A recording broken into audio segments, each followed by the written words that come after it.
The Lost Geographer Podcast, Episode 13.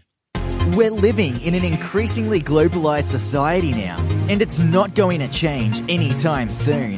The coffee you drink comes from beans originally grown in South America. The watch you wear was made in Switzerland. The car you use to drive to work is sold by a Japanese automobile manufacturer. Despite this rapid globalization, many people are still unaware of what is going on around them, and this needs to change.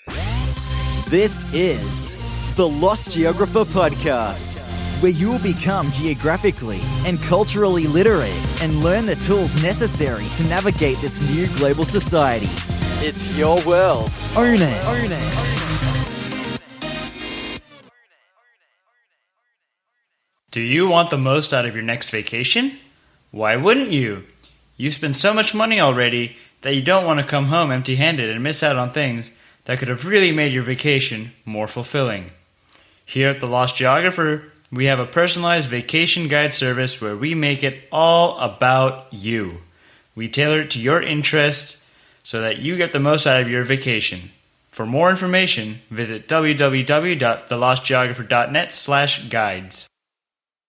Yo, welcome to the Lost Geographer Podcast, where our goal is to promote geographic and cultural literacy. It's your world, own it. I'm your host, Rohit Amrithar, founder of The Lost Geographer, www.thelostgeographer.net. Find us there. And in this episode, episode 13, we are going to talk about Brazil. This is the first South American country that we are going to cover, and I am very excited about that.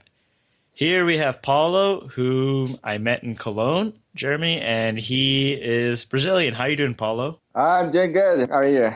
Great. Man, I appreciate you being on here. I'm super excited for this podcast. All right, so let's go ahead and start off like we normally do. So why don't you tell us about you, where you're from, and where all you've lived? I'm originally from Fortaleza. This city is in the north of Brazil. I was born there. I grew up there.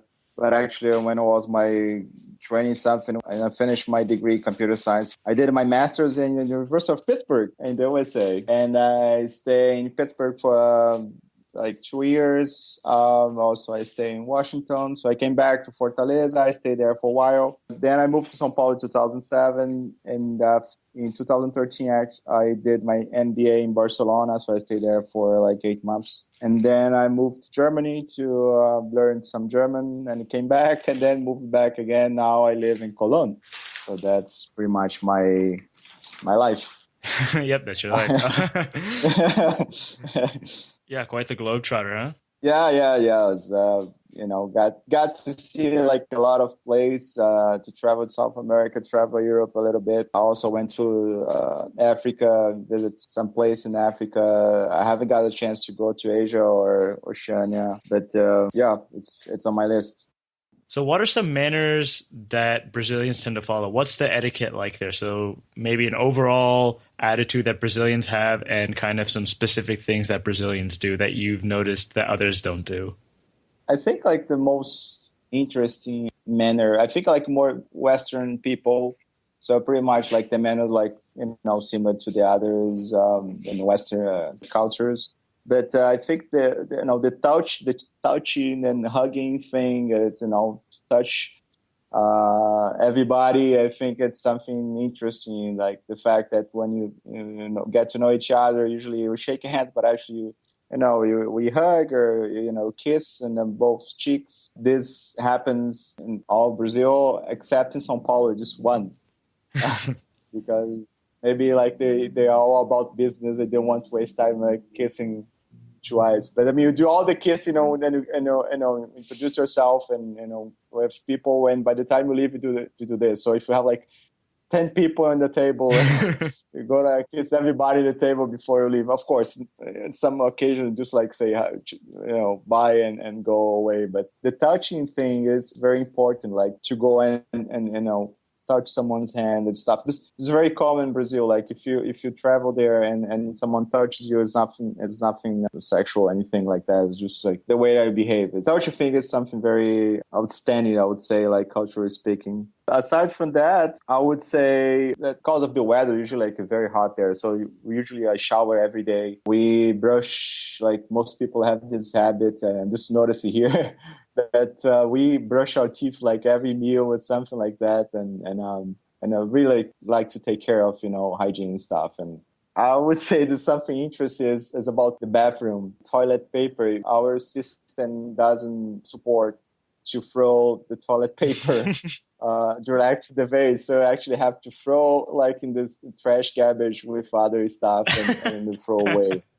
So it's something that is it's a little bit disgusting, but unfortunately that's the way that the sewage system was created and worked so far. Yeah, to summarize, I guess Brazilians, I feel like this is also a thing among other South Americans, is that it's very touchy. It's kind of how you show your friendliness. Yep. Yep. Except in Sao Paulo, that's a no touching zone. No, there's a touch zone. The thing like there's it's a touching zone. I would say like there's so maybe sometimes like you're so international in Sao Paulo that people trying to make more productive way. Okay, 2 kids like too many. If you do one kiss like 1 year, save like 2 hours a day or something. You always think about business and productivity, so maybe it's something more related to productivity. I don't know. And people, of course, in São Paulo are like more like they're nice as well. Like if you compare to the Northeast, they are like more I would say cold, but I mean they are reserved. Maybe this is the word. So touching is a way of showing warmness and friendliness, which is not common in a lot of parts of the world.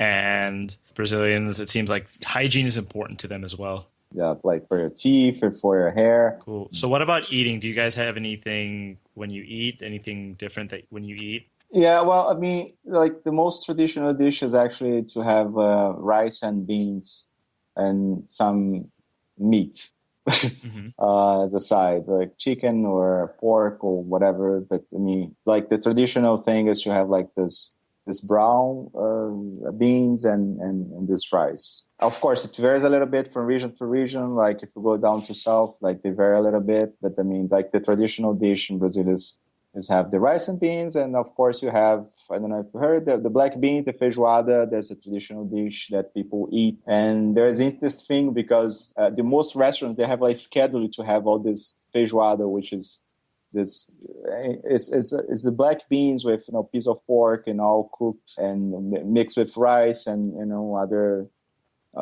condiments, and it's very traditional food. But if you go to São Paulo, they usually in the restaurants they have like the dish of the day is feijoada on Wednesday in São Paulo, and if you go to Rios, I think it's Saturday, Fortaleza as well, Saturday or Friday or something.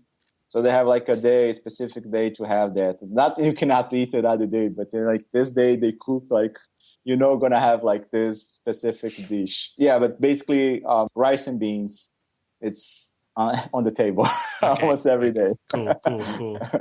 Yeah. And so, do you have different kinds of beans as well, so you don't get bored, or? No, yeah, we do actually have like different kinds. I have like the green beans that are like a lot. It's very common from the Northeast region. They cook with some sour cream with cheese, and it's very interesting, very delicious. But I mean, usually like the everyday beans is like this brownish beans. I don't like it, to tell the truth. I mean, I prefer like the black beans and the other type of beans, but there's the traditional, beans. I mean, most of people, I do get bored, but most of people, they every day they go and eat the same thing, Even my mother here, like, is visit me here in Cologne, and she's suffering because she doesn't find that the beans, they're right. I mean, she prefer the beans. Like, I miss the beans, so but she's okay, and she's getting something else, like different type of rice and mixed with vegetables, and But yeah. All right, cool. That's awesome. And so, what is the business climate like in Brazil? So, in terms of what it's like to do business there, and if I were to do business with a Brazilian, what would it be like? First, talking about the overall situation for the last year and this year, it probably is going to be in the next year in the deep recession. Unemployment rate is very high, like about 14%, and Wow. inflation rate like above 10%. This recession really was very severe to the Brazilian. But about business, I would say that's a place with a lot of opportunity because it's a big place. I mean, you have like more than 200 million people there, and the consumption level is very high. So if you want to go and establish a company there, I think it's the only thing that it's the environment to open a company. It takes a little bit of time. You struggle a little bit with the bureaucracy to open something and to get the business running. Tax level are very high, so you have to pay a lot of taxes, direct and indirect taxes, because that's where the government collects most revenue for indirect tax, which means if you go to a place and buy like a milk, you have to pay more taxes. You have to pay the tax that you buy in that moment. I would say that the tax level is something that's very not attractive. Interest rates are very high. That's another thing that you want to get, to borrow money. It's a little bit high, but if you get the money from outside, so it's if you want to invest some, bonds or stocks or whatever, it's the yields are really high. But I think it's a good place for business to the point that it's a democracy, it's a stable democracy. The rule of law works there, so like you don't get anything confiscated or I don't know. Like for business, I think it's a good environment. You need to put up with the bureaucracy and high taxes you have to pay. And of course, sometimes you have to bypass some corruptions, which is something that might be talking later, but something that really it blurs all this, business environment. But to do business with Brazilians is pretty much very friendly. Like people like to have, they want to have like this personal contact. They want to get to know you. And if you speak their language, it's much better, of course. They become like very close to you, and especially in the Northeast, in the South, only except São Paulo. São Paulo is more like, I would say, cosmopolitan city. So it's have like this business mind from the United States and so on. Is it cutthroat? Yeah, definitely. It's more competitive. I would say like if usually when companies, they establish a business in Brazil, they usually have like a branch or like the headquarters is São Paulo. Because São Paulo is like, I would say like the best state to have business. They have like a better infrastructure, like rules of law. But I mean, of course, you have other very good opportunities in the north and the south as well. Pretty much, it depends what type of business you do. You work with technology, maybe go a little bit to the south, but they also have something in the north, like to export like fruits or do something related, I don't know, hotels and stuff. You can go way down to south or like way down to the north, up to the north. So it's all depends. But I mean, the summary is actually it's a good place in terms of have a huge market and all the institutions pretty much work. Of course, they have these problems with this bureaucracy and tax and corruptions, but I mean, you can have a good time there. So would you say if I were to go and do business that I should probably go maybe with the person who's my potential partner and have a drink first and get to know them, then go into business? I think it's we appreciate this, closeness behavior and then move on to business. If you go to the São Paulo, it's like more straightforward. Okay, cool. São Paulo, more like American way of doing business. Okay, cool. Got it. So moving on, what are some interesting cultural facts about Brazil that the audience would enjoy learning about? I would say like Brazil is a little bit Americanized.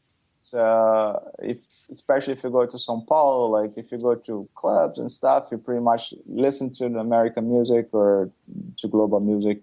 But I mean, of course, Brazil is as well known for a lot of stuff in terms of culture, like for the music. You got like the bossa nova samba. So if you go and if you want, you can find pretty much easily like a place that plays a good samba, a good bossa nova. So you can pretty much find there. Also, well known for the Capoeira martial arts. So like they do have a lot of these, especially in Rio de Janeiro and Salvador, which they have like this Capoeira heritage. And I think culture stuff, yeah, it's pretty much like about this, about some music and other things related, dance as well. We have like different style of dance. I mean, probably if you go there, like different region, they have like forró in the north, they have the samba in Rio de Janeiro, and I mean every place. That's interesting because Brazil it's a place of I would say like you got like several countries inside of Brazil. Mm-hmm. And when you meet a Brazilian, you cannot say like, oh, this guy is Brazilian or not, because we got so many different types in Brazil. Like in the north, like you had the Portuguese because we were colonized, right? And so like the north had the Portuguese, and some place you got people from Holland that actually colonized part of the place. So you can see like some people look like from Netherlands. And then you go down to the south a little bit and you see like a place that's Salvador, that with Capoeira came from. And most of the population, they have like a dark skin and they have like traditional food and a lot of things related to the African cultures, which I think is very cool. And if you go a little bit down, so reach São Paulo, that was colonized by Italians and the Germans and people from Lebanon, I guess, like from other Middle East place. And they have like this tradition that were mixed. And of course, if you go to the south, very down to the south, you see like people like look like Germans and stuff, and even got cities that completely Germanized, like their infrastructure like sounds like a little bit like German. So, but the important about the Brazilian people that we got mixed. Oh, I forgot to mention that São Paulo got a lot of Japanese, so we got the Japanese mixed with the Portuguese with the Italians. So at the end, like you got like a different backgrounds and people got mixed over these years. So you are very like open for you got really this insertion. You don't get exclusion from different cultures. Actually, assimilated very well. And the reason we assimilated very well, that's why you lost the track. If you ask like, oh, so what is heritage? And people don't know. They don't care. They don't say, oh, I'm like 50% German. No, they don't know. And they don't care because they assume that, yeah, that's us. How did you guys assimilate so well? Do you know?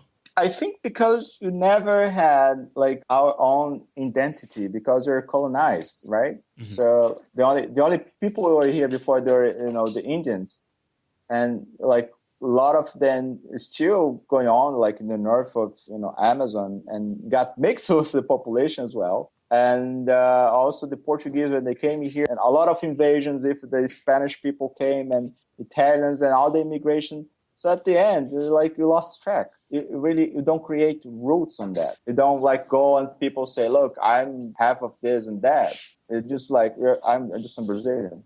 So yeah, the reason why I'm asking is because that's a lot like how America was founded. You had groups from all different places in the world. However, Americans really do somehow identify with their heritage, or they do identify with their ethnic background a lot. Did you guys ever have any sort of exclusionary policies like we had here? No. I think it's very confusing because right now we have like quotas for people who are black to get in universities.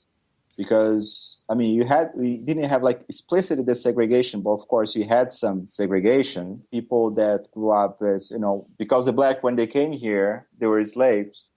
And they, over time, of course, some of them succeeded, but of course, some of them, they didn't have the opportunity to succeed. So like most of them became marginalized till like maybe in the 60s, we had this prejudice that, black people, statistically, were like poorer, but it never state this like in terms of you never say explicitly yet, but he had this background. So I was talking about the quotas is because if you are black, you could get into a university because they have like a quota for black people here. And there's a confusion because you see like people with different mixed colors. So you cannot tell like, oh, this person is really black. No, it's a little bit dark, but he's not black.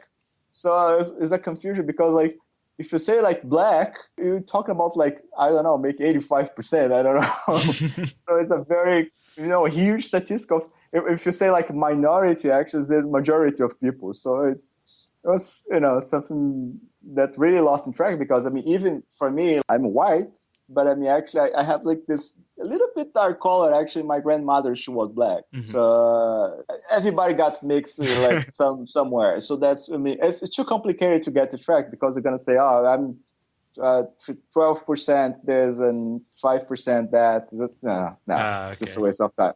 I see. That's cool. That's very interesting Uh, to know. I was yeah. always wondering how Brazilians got along so well, even though everyone was just mixed. So, how would you say in all the cultures that you've been to, so Brazil, Spain, America, Germany, how would you say the cultures compare? I would say that Spain, when I lived in Spain, was like more close to Brazil. How people behave, the everyday things, people are a little bit loud, and pretty much I think like the Italy and Mediterranean, like Spain and Greece and stuff.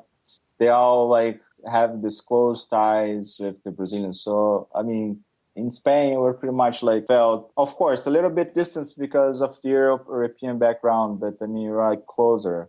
Hmm. With the United States, I felt that, of course, didn't have like this warmness that comes from the Brazilian. But in terms of culture, you are, as I mentioned before, you're so Americanized that you don't feel like that impact. Pretty much go out and eat the same McDonald's that you used to eat in Brazil. Mm. The only interesting thing about the McDonald's, for example, is in McDonald's in the West, it's not like for the high income people, right? Like Hmm. low income people usually come to McDonald's. And in Brazil, it's the opposite.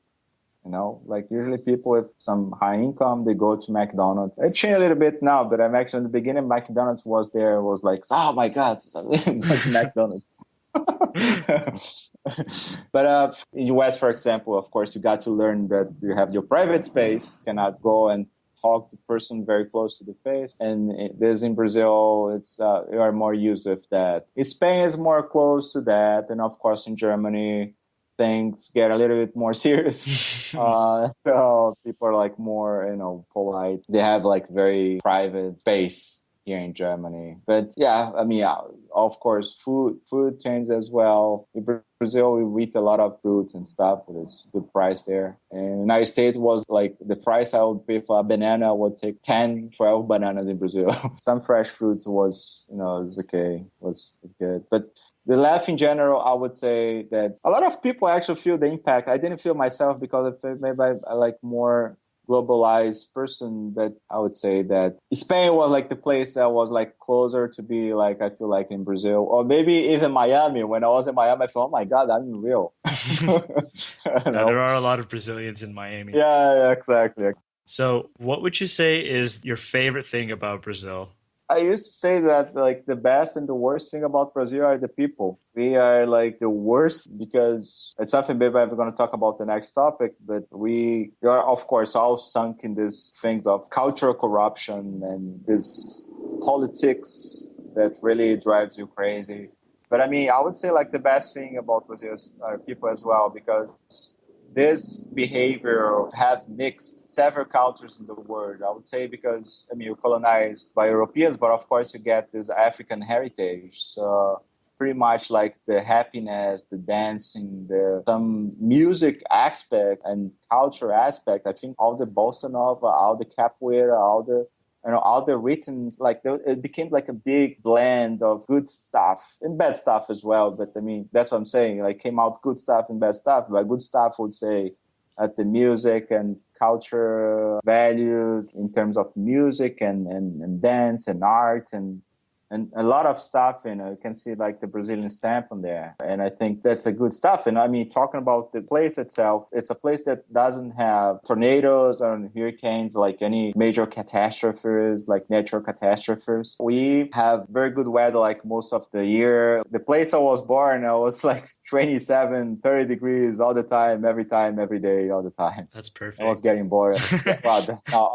I was asking myself, I was getting bored. The good thing is like wake up, you don't need to be worried about what you're gonna wear today because it's gonna be hot. All Yeah. right, so but if you move to the south, like things get a little bit cold, and it's okay. But I mean, in general, we have a good weather, and we don't have like as much as problem, with natural catastrophes. And the nature is very incredible. With you have like this huge diversity. If you can go to Amazon, you can go to like incredible landscapes, and that's we have there. And we have the huge amount because it's huge. Like if you want to travel there, don't think that you can travel, oh, it's just I'm gonna take a bus to go this place to that other place. No, I mean, where I live, where I came from, actually in Fortaleza, if you want to get a bus and drive from São Paulo to Fortaleza, it's gonna take like 3 days and a half. Oh, wow.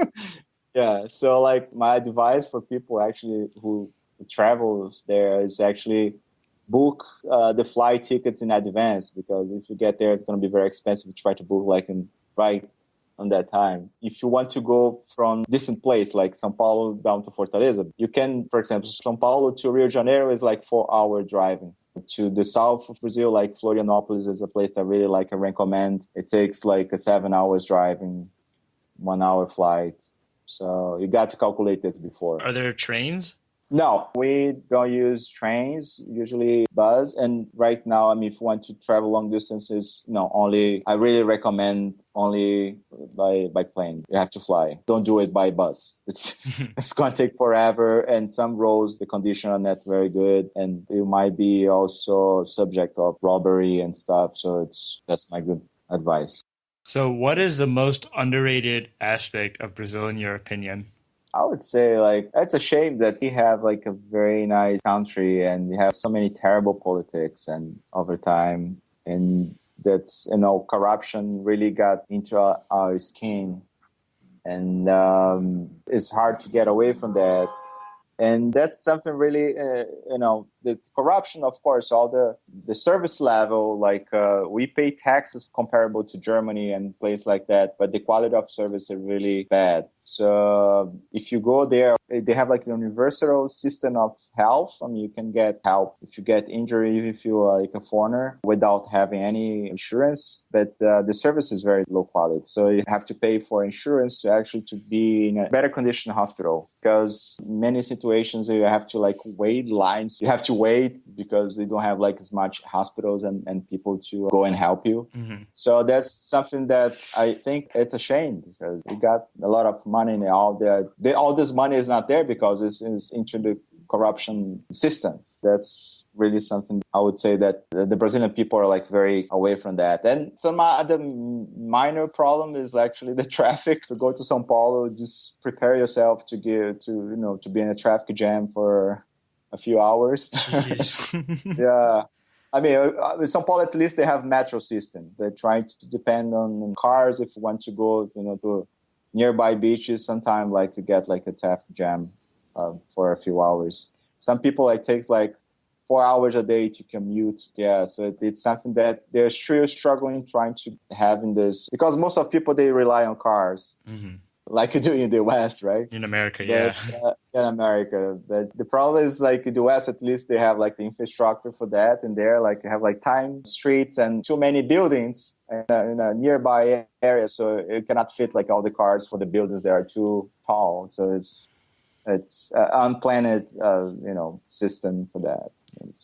So I guess what you're saying is that Brazil doesn't get the credit that it deserves because of all the corruption. I think it's not the fact that they don't get the credit. It's the fact that corruptions and everything that comes with corruption, like violence, day-by-day problems, like a service level, it really drives down what the country could be, mm-hmm.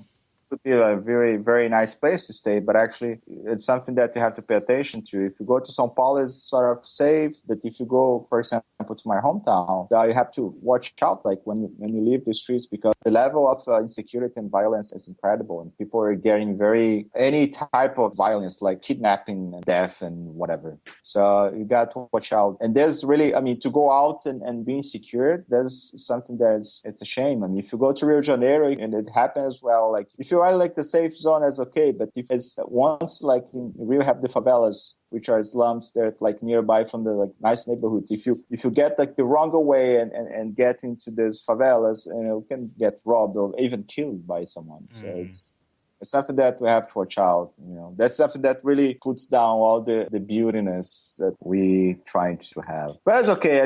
Even though we have like all these problems, if you take like the right procedure, you can really enjoy this, the place. It's pretty awesome, I would say. Not that I'm coming from there, but it's pretty awesome. Cool. So last question. If the audience wants to read up a little bit more about Brazil, can you recommend a good fiction or nonfiction book? Non-fiction book. I read some stuff. I would say that there's this book from the author called Daci Ribeiro, which he wrote a book called O Povo Brasileiro, which means the Brazilian people. It's very interesting to get to know about the Brazilians, like all the cultural heritage and how we were colonized. And all the thing I tried to summarize and explain this is actually in this book. And it's pretty cool, well written. He's a very good guy, sociologist. For fiction, I mean, you got a lot of fiction books. That's something interesting in Brazil. If you're trying to learn Portuguese, if you like Portuguese is sort of getting good or something, you can read probably got to know Paulo Coelho. It's a well-known romancist in Brazil. He wrote several books. Like the most well-known is it calls The Alchemist. I've read that.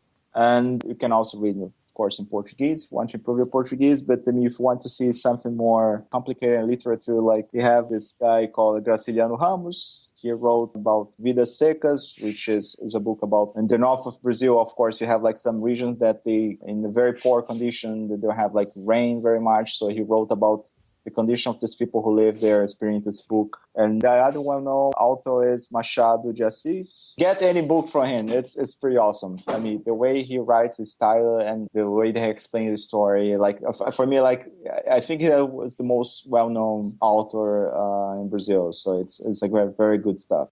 Awesome. Yeah. So I'll put links to all of those in the show notes on the website. Just go to www.thelostgeographer.net, click on podcast. This will be episode 13. So just scroll to that and you will see information about all this on the show notes. But that will conclude our podcast on Brazil. Paulo, thank you so much for doing this. I learned a lot.